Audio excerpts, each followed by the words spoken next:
Assalomu alaykum azizlar, yaxshimisizlar, charchamayapsizlarmi? Mana bemorimiz oldimizga Shahnoz opa birinchi marta qachon kelgan edingiz? Aprel oyida 22-chislosida. 22-aprelda kelgan edik. Qanday bezovtaliklar bilan kelgan edik? O'shanda meni daleniyam bezovta qildi.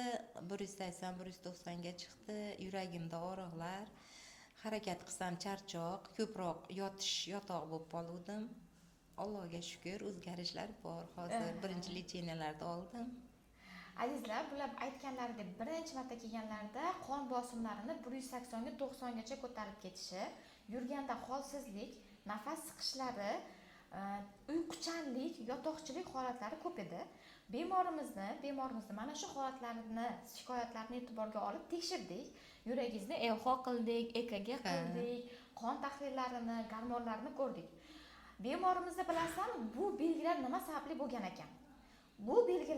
Bu belgilar qon bosimining ko'tarilishi, qon tomirlarining to'lib qolganligi sababli bo'lgan ekan. Uzuy qon tomirlarida ko'rganimizda blyashkalarni aniqladik. Bu narsa qon bosim ko'tarilishiga, qon bosimini ko'tarilishini o'zi esa yana qon tomirining to'lishiga olib keladi. Holsizliklari, oddeshkalari, nafas qisib qolishlari esa yurakdan emas, buqoq gormonlari sababli bo'lgan ekan. Buqoq gormonlariga ham lecheniya yozdik. Qon bosimlarini normallashtiruvchi dorilar hamda blyashkalarni hech bo'lmaganda xuddi shunday ushlab turuvchi lecheniyalarni yozib berdik. Mana hozir o'zlaridan eshitasizlar. 1 oydan keyin keling degan edim, lekin vaziyat bo'lmaganligi sababli 1 oydan keyin emas, 2 oy o'tib ketdi ekanlar. Birinchi marta dorilarni ichayotgan paytda o'zingizni qanday his qildingiz? Nima o'zgarishlar bo'ldi, xolajon? O'zgarishlar birinchi o'rinda uyqularim normallashdi. Harakatlarimda ortiqcha unaqa charchoq, yuragimda bezovtaliklarni to'xtaganini sezdim. Shular, harakatlarim unaqa cheklanmadi. Yotishga qanday bo'ldi? Qon bosimim ham o'sha dorilar bilan unaqa bezovta qilmadi. Shu normal bo'yicha 130, 120 da yurdi. Juda yaxshi. Har qanday harakat qilganingizda ham, boshqa narsa qilganda ham qon bosim ko'tarilib ketishlar, oldin aytganingizdek, demak charchoqliklar kamaygan, lekin bor hali. Azizlar, qarangizlar, bu bemorimizda ulchini yaxshilanish bo'lgan. Bemorimizni 1 oydan keyin qayta ko'rikka chaqirganman. Sababi gormon bilan ishlanayotganda yoki bo'lmasam qon bosimi baland bo'lganda buni men dorilarning effektini baholashim juda muhim.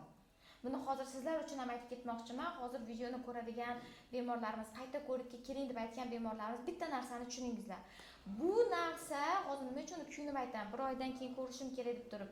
1 oydan keyin dorilarning sizning organizmingiz qanday ta'sir berganligini, qanday natija bo'lganligini, yomonlashganmisiz, yaxshilashganmisiz baholab, undan keyingi etap nima qilishim kerakligi to'g'risida menda tushuncha hosil bo'ladi. Birdaniga organizmga 1 tonna dori yozib bo'lmaydi, chunki u dorilarni bir-biriga yomon ta'siri bo'ladi. Dorilarni yozayotganda bir-biriga ta'siriga qarab ham beriladi. To'g'ridan-to'g'ri xayolga kelgan dori yozilmaydi. Bu birinchidan. Ikkinchidan, ba'zi bir dorilarga har xil bemorlarda har xil reaksiya bo'ladi. Kimgadir yaxshi ta'sir qiladi, kimgadir yomon ta'sir qiladi. Bu narsani faqatgina qayta ko'rikda dorilarni ichayotgan paytda baholaymiz.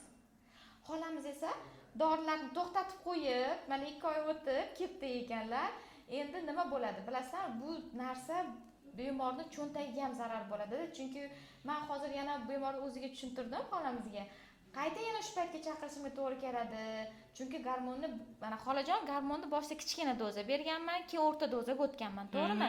Uni keyin baholashimiz kerak edi. Chunki birdan katta doza berib bo'lmaydi. Gormonni mana bunday kaplyasi ko'p o'ynatib tashlaydi. Kami vobshe holsizlantirib tashlaydi. Azizlar, salomat bo'lasizlar, kunlaringiz xayrli o'tsin.